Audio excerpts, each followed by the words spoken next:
nga mga tol, nagpiprepare na sila para sa soil testing. At ito yung standard penetration test na gagawin. At meron silang hammer. At yung hammer na yun, yung mabigat, yun yung tumutulak para bumaon yung tubo. Pag bumabaon na yung tubo, makakuha sila ng mga soil sample para ma-verify yung mga parameters. So ito yung mga ginagawa natin mga tol.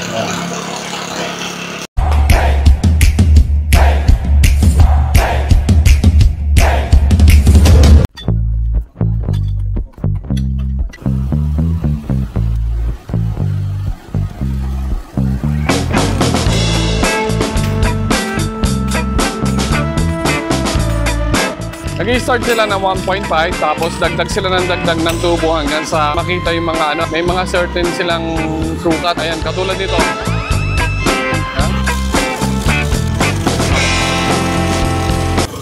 So sa 150, wala pang laman. Wala pa ako, tinambak lang to.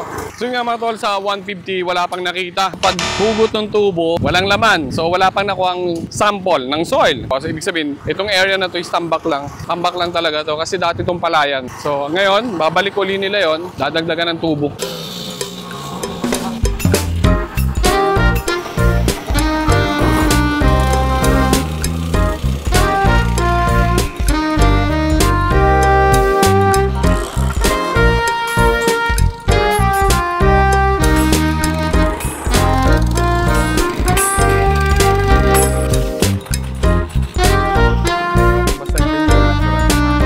So ito, per sample, hammer test. Oh, yan. May laman kaya yan, sir. Binasaan yun eh. Ako, nagtopo ko siya maigi. So, unang 250 kasi nag+1 tayo. Ayan. So, nasa 2.5 meters. Masasabi ko, malambot. Ayan, muddy. Ito pinakailalim. Ito, medyo matigas-tigas ng konti. Ito na yung ano niya, soil. Mas yan yung binibili natin kulay, ano, anong tawag doon? Ayan, may puto bumbong na dito. So, nasa 250 pa lang to. Ayan.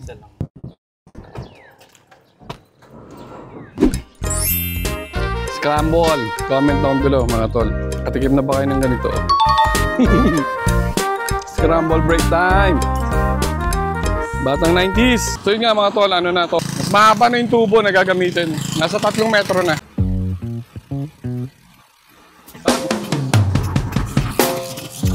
Record mo, kasi mo na record.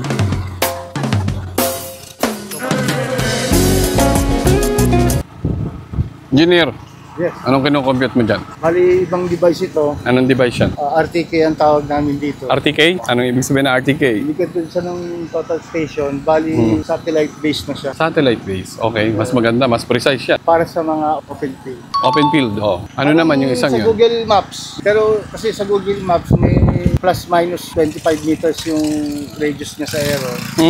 Ito, millimeter lang ang allowable error. Millimeter lang. Oo. Okay. Yung road. So, babato lang yan. Pag ganun yung data, babalik doon. Mabalik doon. Tapos Okay. marirecord. Ang galing. So, ito, solar ba to? Battery operated yan. Ang galing.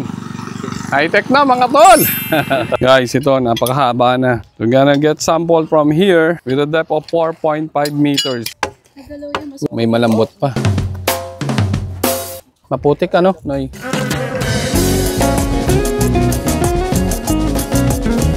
.5 meters sample to. Alright. SPT, which is the standard penetration test, is a dynamic penetration test where standard split spoon sampler is driven into the ground using a hammer. So, yun yung hammer, mga tol. So, nasa 6.5 meters na, mga tol. So, natanggal na yung dalawang tubo. Ito yung nasa pinakailalim at makikita nyo, ito yung pinakahuling sample na kukuhanin. So nga mga tol, para sa mga nagtatanong, standard penetration test, mas kilala sa tawag na SPT. Ito ay isang pamamaraan ng pagkuha ng mga soil sample at ginagamitan ito ng hammer. Hammer, yung mabigat na bakal na nakikita nyo na bilog, yun yung pinaka-hammer. Siya yung tumutulak pababa para maibaon yung mga tubo. So ito nakikita nyo ngayon is pagtanggal na ng tubo yan. Kita nyo, napakahaba mga tol. nakuha na yung pinaka last na tubo sa pinakailalim. Yung dulo ng tubo na yun ay may lagayan yun ng naka-threaded siya. May dalawang parang pipe na hinati sa gitna. Pag binuklat mo yun, andun yung nakuhang sample. Pag minsan yung unang bahagi maputik kasi may konting tubig ano. And then nakikita rin naman yung ibang bahagi na napakatigas. So dito, ito na yung pinaka malalim na ginawa nating sample. Yung ginagamit natin dati is wash borehole. So ito mga tol, bakit wala? Napakalambot nito. Putik na yung pinakailalim. Kasi nga dating palayan. Guys, nasa 6 meters na. O yung unang hugot nasa 2.5 meters. Hindi nakasama yun kasi kanina. Maaring walang laman kasi tambak lang. Tapos yung pangalawang hugot nasa 4.5 meters. Ito, nasa 6 meters na pala tayo. Wala rin laman. So ito yung magiging sample sa 6 meters. Dadalhin to sa lab. Yung mga sample natin. Pag-aaralan yung klase ng soil. At ano yung magiging recommendation ni engineer. Hulaan ko lang to mga tol ha. Mga tansya ko nasa 2 meters to 2.5 ang magiging foundation natin. Pero titingnan pa rin natin yung magiging resulta ng soil test. Kumbaga sa experience natin at lagi naman tayong sumasama sa mga nagso-soil test. Kasi sabi ko nga iba-iba yung soil profile kada lugar. Katulad nito, Morong Rizalto, palayan. Nakikita nyo, puro palayan. So guys, makikita nyo, dating palayan na ngayon ay tinitira na, nagkakaroon na ng community dito. Yeah. Ito yung tinatawag na Sitio Dulo, mga tol.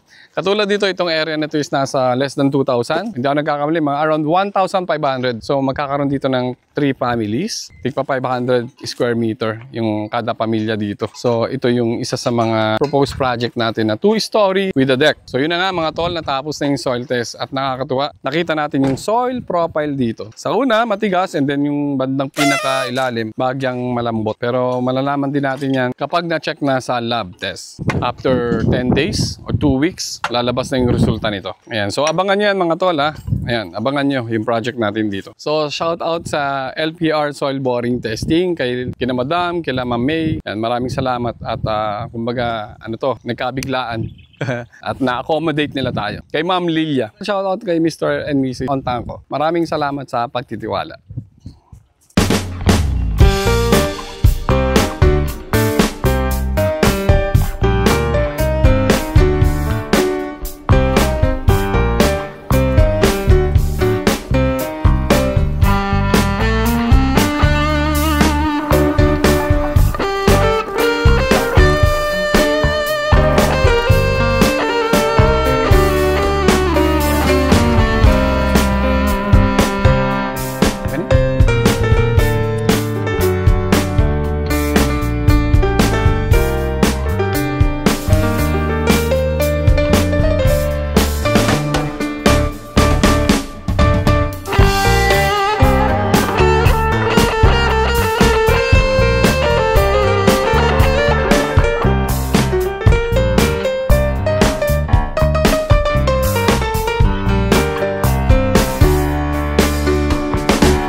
Ang ganda nung ano. Interviewin natin si Sir kung anong masasabi niya sa project na ito. Meron po ba kayong na-encounter na mga challenges sa paggawa ng bahay na ito? Practically, mahirap na eh. So, iba't ibang area, iba't ibang cost, construction cost. Iba-ibang problema. Yeah, iba-ibang problema. Uulit pa po ba kayo? Kayo po ba ay na-stress sa pagpapagawa? Hindi ba kayo para sa darating na kinabukasan ko, sa mga kapatid ko, pamangking ko, paggawa ng tinapay. Nakapag-aral ako sa Japan. Mga question.